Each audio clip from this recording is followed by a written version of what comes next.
alors que l'équipe Astana semble être quasiment au complet, ou du moins ils sont 4 et 4-8. Ils ont simplement perdu un homme dans la bagarre. Ils devraient devancer à mon avis les coureurs de l'équipe Katyusha. On l'a vu grâce à l'équipe de Philippe Sellière qui tous les jours vous proposera un reportage à l'intérieur de cette équipe Astana. On a reconnu bien entendu le parcours de ce contre-la-montre par équipe hier. Ce sont des conditions très différentes puisque y a le trafic, il y a le tramway de Turin, il y a les voitures, il y a les vélos. Là c'est plus dégagé même s'il y a énormément de monde. On le voit comme à la présentation hier. C'était impressionnant sur la Piazza Castello. Ah oui, il y a toujours du monde sur les routes du Giro et évidemment il fait beau, tout le monde est sorti. Même si je vais faire un petit peu de peine à Stefano Bernardino, notre Turinois de service, c'est peut-être pas la plus belle ville d'Italie. C'est le moins qu'on puisse dire. Voilà, le centre est joli. Dès qu'on part un petit peu du centre, c'est plus compliqué. L'équipe Rabobank qui s'est distinguée dans cet exercice cette saison, Jackie. Ouais, ils ont remporté le contre-la-montre de Tirreno Adriatico et c'est vrai qu'à la vue des coureurs présents au départ de ce Giro, j'en fais quasiment l'une de mes équipes favorites au même titre que l'équipe Garmin. Il y a beaucoup d'équipes qui sont venues avant tout avec des grimpeurs, avec l'ambition de bien se placer au classement général. L'équipe Rabobank, elle n'a quasiment personne pour le classement général. Il y a certes Kruijswijk qui a terminé l'an passé, je crois, parmi les 20 premiers du général, mais qui n'espère pas, à mon avis, un top 10. On vient chercher les étapes et on vient peut-être d'ailleurs chercher ce premier contre-la-montre par équipe. Et ils ont certainement l'ambition de le faire, les coureurs néerlandais. L'équipe Astana maintenant à moins de 900 mètres de l'arrivée. On reparlera bien sûr de l'équipe Rabobank, Léo Régnier qui aurait dû être normalement 100% orange. Il y a eu un petit changement au dernier moment avec l'arrivée de Grammy Brown, l'Australien. Mais on va suivre maintenant le chrono de l'équipe Astana. Bagarre à distance entre les leaders. Et dans cette équipe, bien sûr, il y a un des outsiders, le Tchèque Roman Kreuziger. Regardez le temps d'Omega Pharma Lotto à 21-21. Ils seront battus par Omega Pharma Lotto. Eh oui, c'est une petite sensation quand même dans cette équipe. Il y a des coureurs d'expérience, il y a de bons rouleurs. Mais ils sont partis prudemment et ont continué à perdre du temps sur les coureurs de l'équipe Omega Pharma. 300 mètres de l'arrivée, 250 maintenant avant de négocier ce dernier virage là, pas facile, avant de lancer le sprint et d'aller mettre celui qu'on a choisi pour aller couper la ligne éventuellement. Oui, si on vise la victoire d'étape, là en ce qui concerne Astana, on a compris qu'on n'allait pas jouer la victoire d'étape, donc le premier qui franchira la ligne évidemment ne sera pas malheureuse. Ils font mieux que les Katyusha, mais quand même à plus de 20 secondes de l'équipe Omega Pharma Lotto de Jan Backlands. Toujours Omega Pharma en tête, 21-21, c'est leur temps à l'arrivée, une respiration et on revient sous le soleil du Piémont.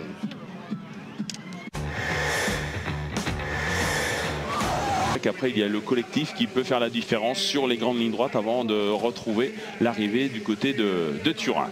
C'est le grand moment pour Alberto Contador. Il était épié, suivi par tous les journalistes hier lors de la présentation des 207 coureurs, les Guirini de cette 94e édition de la Vuelta.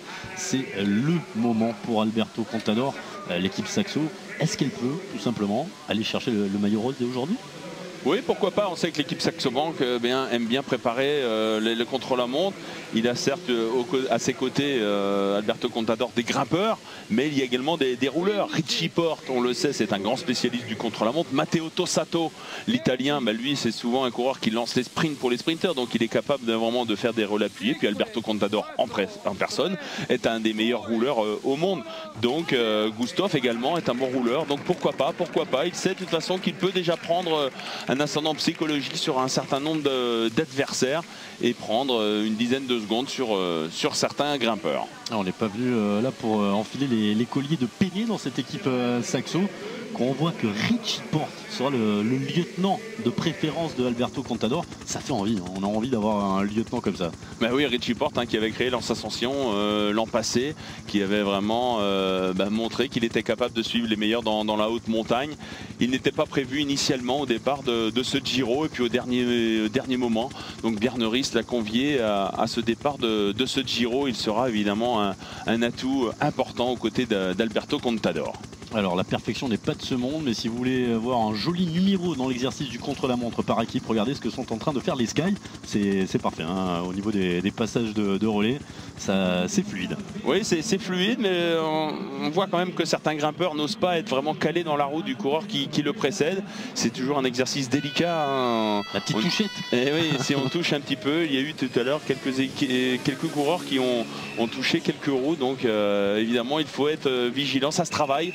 Un grand nombre d'équipes ont préparé ce contre-la-montre par équipe, d'autres un peu moins, évidemment. Igor Anton et l'équipe Euskatel maintenant à l'arrivée, l'équipe basque avec, on le rappelle, un Français dans cette équipe, c'est le dossard 55, celui de Pierre Cazot, l'ancien de la Française des Jeux, celui qui a été formé du côté de Roubaix, Lille Métropole. Oui, Pierre Cazot qui découvre les grands tours. Il avait déjà découvert l'an passé avec la Française des Jeux sur la Vuelta. Là, il a réalisé un bon entame de saison, notamment je crois du côté de Castilla-León. Et donc, il a eu sa place au sein de l'effectif basque pour aider évidemment Igor Anton, le leader unique de cette formation Euskaltel. Igor Anton qui va perdre du temps sur Roman Kreuziger et Astana. On vient de les voir passer derrière le temps de l'équipe kazakh. Ils en terminent maintenant les Basques d'Euskaltel, des Basques qui iront peut-être chercher une première victoire sur le Giro. Incroyable, hein, quand on connaît la longévité de cette équipe Euskaltel, ça leur sourit pas souvent le Giro d'Italia. C'est-à-dire qu'on les voit beaucoup au Tour d'Espagne, ça c'est contractuel, et puis le Tour de France. Donc cette équipe est forcément focalisée sur Vuelta et Tour plutôt que Giro. Oui, le problème pour cette formation, c'est qu'elle vient souvent sans trop de sprinters, donc c'est dur pour les étapes de plaine, et puis pour la haute montagne, ils ont souvent été dépassés, mais ils sont souvent très très offensifs. La Geox a 12 secondes sur cet intermédiaire de l'équipe Rabobank. On le rappelle, ce sont les Rabobank qui sont passés avec 1 seconde d'avance sur Omega Pharma. Omega Pharma, on a terminé pour l'instant, leader à l'arrivée, et l'on revient sur l'équipe Saxo d'Alberto Contador. Vous êtes le grand favori, quel est votre sentiment avant ce départ du Tour d'Italie? Je me sens bien, je suis en bonne condition physique. J'ai préparé tout, je n'ai rien laissé au hasard dans ce Tour d'Italie. Il y a beaucoup de monde autour de moi qui attendent de bons résultats. Et c'est très intéressant pour le cyclisme international de voir ce genre de course. Vous parlez pas en italien ici? Non, je pense que c'est mieux pour moi de parler en espagnol ici. Mais vous savez, moi je vais respecter tout le monde, hein. Il y a beaucoup d'adversité, j'ai pas gagné le Tour, il y a plein de coureurs qui peuvent faire bien. Il a parlé d'Elis Menchov et de Vincenzo Nibali, même si on a bien lu toutes les conférences de presse d'Alberto Contador. Pour lui, hein, l'adversaire numéro 1, c'est Vincenzo Nibali, d'origine sicilienne, même s'il a été élevé dans le sud de l'Italie, Vincenzo Nibali. On continue avec les départs, Jackie? Un petit départ supplémentaire? L'équipe BMC qui s'élance évidemment sans Cadel Evans. Sans leader, cette équipe BMC. Alors on va regarder un petit peu la composition justement de cette équipe BMC. Que peut-elle attendre dans ce Giro? On va aller chercher les étapes, hein. On va aller chercher les étapes, hein. Il y a beaucoup d'équipes qui sont un petit peu dans cette situation. Il y a Johan Schopp, hein, qui l'an passé roulait dans l'équipe B-Box. Il avait été chercher un bon succès, hein, dans une étape du Giro l'an passé. Donc lui aussi veut aller chercher un succès. Il y a pour les sprints, pourquoi pas, Alexander Kristoff, le Norvégien. Lui pour les étapes, Mathias Frank, Martin Kohler ou pourquoi pas Dani Lovis. La Rabobank à l'arrivée, ils ont 30 secondes maintenant, un petit peu moins de 30 secondes pour en terminer. Et ils prendront la première place à Turin devant l'équipe Omega Pharma. Le temps à battre sur la ligne d'arrivée à 21 minutes, à 21 secondes. C'est le dernier virage. Ils sont à 200 mètres de la ligne. Eh oui, ils devraient peut-être devancer, mais que pour quelques secondes, l'équipe Omega Pharma, qui on le rappelle, a réalisé un super bon temps. Ça va se jouer à quelques secondes. Alors devant, pas devant. Ah, le même temps, ils sont battus. Omega Pharma toujours en tête. Incroyable. 4 secondes. 4 secondes. À plus de 54 km/h de moyenne tout de même, les Rabobank.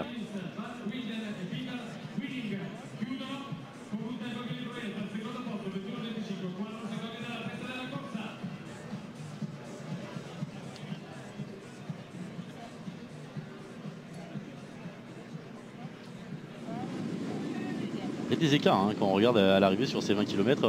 On a vu Astana déjà à 28 secondes de l'équipe Omega Pharma. Allez, le temps intermédiaire peut-être de l'équipe Saxo Bank. Non, c'est encore un peu plus tard, hein. C'est dans 2 ou 3 km qu'ils arriveront au passage intermédiaire. Mais pour l'instant, regardez, c'est très très fluide. De très bons relais, de très longs relais. L'équipe Farnese, quant à elle, est en train de passer. On n'a pas eu le temps intermédiaire. Si, regardez, 7e position à plus de à 17 secondes. Hein, 17 secondes en 10-20. Il passe à 17 secondes donc de l'équipe Rabobank qui avait le meilleur temps au passage intermédiaire. Donc c'est pas une surprise de retrouver les Farnese un peu derrière. Regardez, c'est Richie Porte là, qui est en avant-dernière position. Étonnant, il a dû beaucoup travailler. Oui, bah c'est ça. De toute façon, il faut bien utiliser ses coureurs. Il a profité d'une longue ligne droite pour faire un très grand relais. Ensuite, il a envie de souffler. On a l'impression que c'est dur, évidemment, pour Richie Porte. Navarro derrière aussi. Hein. Il est en train. Attendez-moi, là, je suis en train de serrer derrière. Aidez-moi. Non, on peut pas s'arrêter. C'est à fond dès le départ et on accélère tout le temps. Ouais, non. Et pour l'instant, on n'a pas perdu d'unité. Ça va bien se passer. Vincenzo Nibali au départ va bientôt donc s'élancer à son tour. Le grand rival donc d'Alberto Contador. Et Vincenzo Nibali qui me disait moi, toute l'Italie me demande de gagner le Giro. Vous pouvez peut-être pas comprendre vu de l'extérieur de la botte, mais le Giro en Italie c'est copie. Et le copie, c'est un monument de l'histoire italienne. Ce Giro qui a aidé aussi à l'unification italienne. On va fêter ses 150 ans. Le Giro lui est un petit peu plus jeune, un peu plus de 100 ans le Giro. Mais c'est vrai qu'on reviendra aussi dessus. Eh bien, il a aidé à retisser les liens entre les différents Italiens après notamment la Seconde Guerre mondiale et des années noires, c'est le moins que l'on puisse dire. On revient au départ avec, regardez, il y a du spécialiste hein, dans cette équipe HTC puisqu'on aperçoit des maillots de champion de la spécialité, champion par équipe du contre-la-montre, hein, on est d'accord. Hein. Il y a Marco Pinotti, donc champion d'Italie du contre-la-montre, le leader hein, de cette équipe HTC qui espère accrocher un top 10. C'est peut-être un Giro quand même trop montagneux pour